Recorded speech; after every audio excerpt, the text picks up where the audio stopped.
My dear Wormwood, so your man is in love, and then the worst kind he could possibly have fallen into.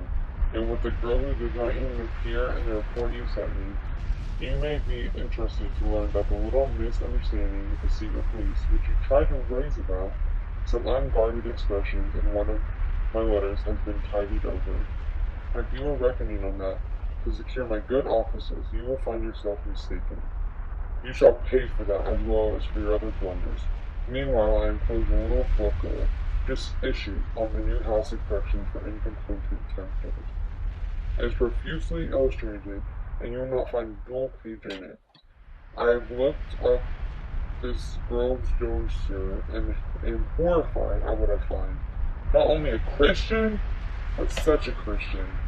I am vile, sneaky, simpering, demure, monosymbolic, mouse-like, watery, insignificant, virginal, bread and butterness. This little brute, she makes me vomit. She stinks and scowls through the very pages of the Deutscher. It drives me mad, the way the world has worsened. We'd have had her to the arena in the old days. That's what her sword is made for. Not that she'd do much good here either. A two-faced little cheat, I know the sort, who looks as if she'd faint at the sight of blood and then dies with a smile. A cheat every way, looks as if butter would melt in her mouth, and yet a satirical wit. The sort of creature who'd find me funny, filthy, and sick with little prude, and yet ready to fall into the booby's arms like any other breeding animal. Why doesn't the enemy phosphorate if he's so moonstruck by virginity instead of looking on there and grinning? He's a heterist at heart.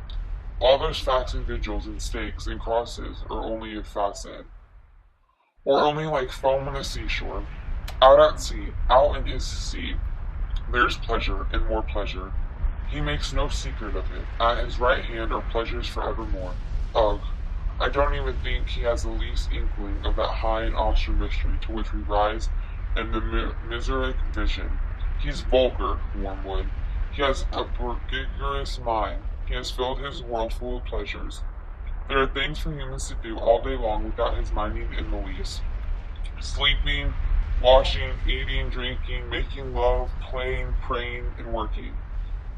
Everything has to be twisted before it's any use to us. We fight under cruel disadvantages.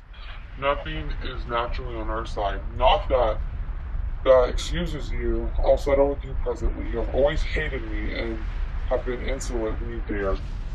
Then, of course, he gets to know this woman's family in a whole circle. Could you not see that the very house she lives in is one that he ought to have not injured?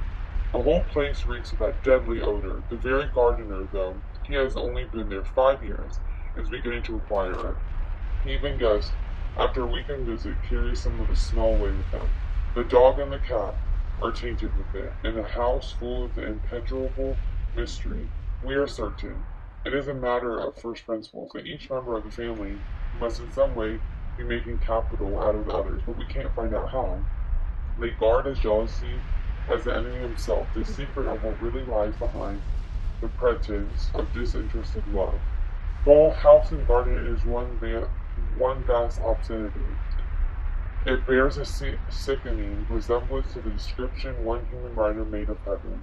The region where there is only life and therefore all that is not music is silence. Music and silence. How I detest them both. How thankful we should be that ever since our father entered hell, though longer ago than humans, reckoning in light years, could express no square inch of infernal space, and no moment of infernal time has been surrendered to either of those abnormal forces.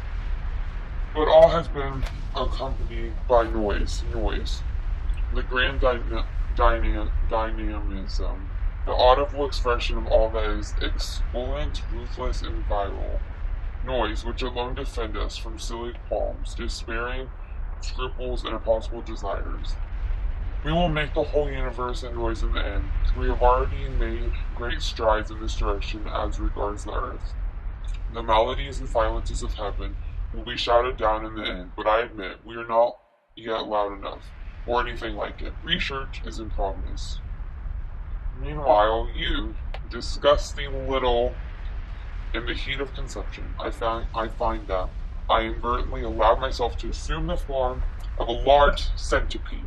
I am accordingly detaching the rest of my secrecy.